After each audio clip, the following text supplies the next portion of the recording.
I just wanted to ask if Valentin, did you want to say a few words on behalf of the Young Communist Youth of the CPRF? I'll be happy to say a few words. Thank you, Comrade, for this. So you actually told a lot of good words. I think about everything in about this question, about this situation, about not only Kononovich brothers, but also about Ukraine, those situation, that's far right, oligarchs, bandits, neo-Nazis, and also, and I'd like to say my short speech. Dear comrades, I represent the Communist Party of Russian Federation and the Komsomol, Young Communist League of Russia. The persecution of the Kononovich brothers by the Ukrainian authorities is terrible, but unfortunately not an isolated step. The forces that seized power in Ukraine in February of 2014 have never hidden that communism and communists are one of their main enemies. During the Maidan overthrow in Kiev, far-right militants beat not only communists, but also trade union activists who tried to conduct trade union propaganda on the Maidan. At the same time, the militants attacked the headquarters and premises of the Communist Party of Ukraine throughout the whole country. The current Ukrainian government is a toy in the hands of oligarchy, which benefits from a system of reactionary and repressive dictatorship, in which, under the use of first triumph of democracy and then the unity of the nation, fascism is being established and strengthened, for which communists are blood enemies.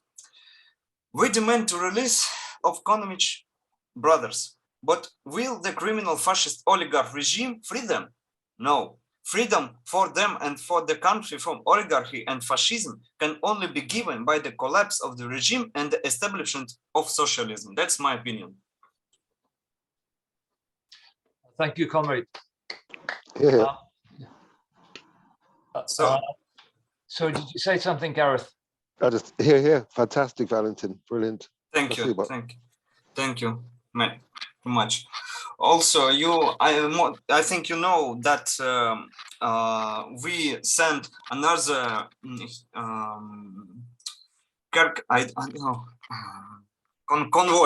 convoy with food and health from Moscow to Donbass. It's 100 convoy. Yes.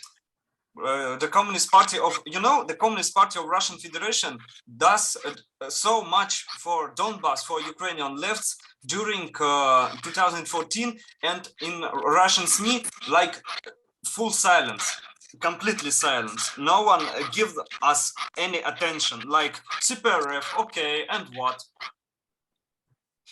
Comrades, may I say something in support of my comrade? Yes. Sorry to interrupt you. So my name is Tatiana Desyatova. I'm a coordinator of the Moscow CPRF Communist Inter-Brigade. So Valentin is my comrade. Unfortunately, Comrade Yermakov is disconnected. So he's from Panzer Komsomol. So yes, thank you, Valentin, for your speech.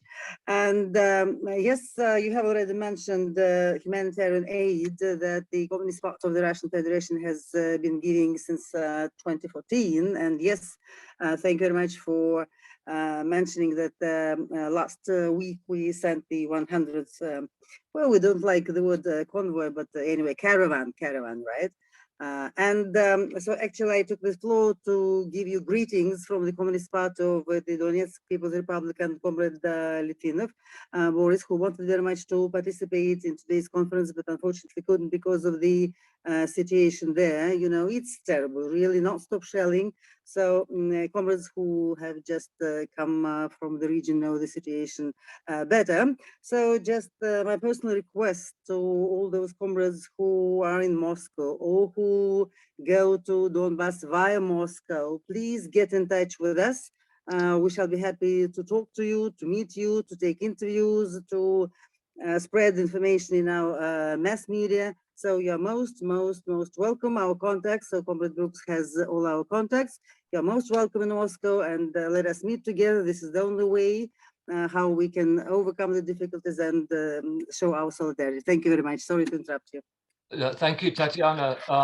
Could you put your contact details in the chat? Yes, yes, I shall do. Although I think I already have your email. Yes, yeah. yes, I'll do it now. Thank you. But I just wanted to add Enable one. the chat. Sorry?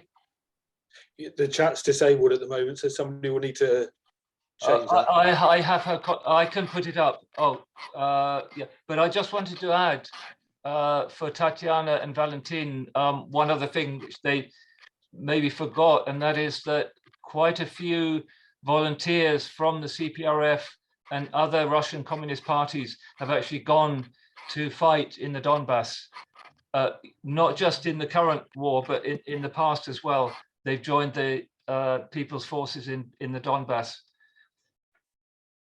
And the Communist Party of the Donetsk People's Republic is now active. So all in all, there are about 800 comrades there, and every 10th comrade is at the front line now. So about 80 comrades, including the first secretary of the Young Communist League, are at the front line now. Yeah. Also, okay. not so many time ago, we have been lost one of our comrade, one of our member. It's our comrade from Pskov. He was an airborne soldier, and he was killed by Ukrainian forces in during the special military operation. Danilo Vershinin. Well, we're very, very sorry to hear that. You know, these people, they paid the ultimate sacrifice.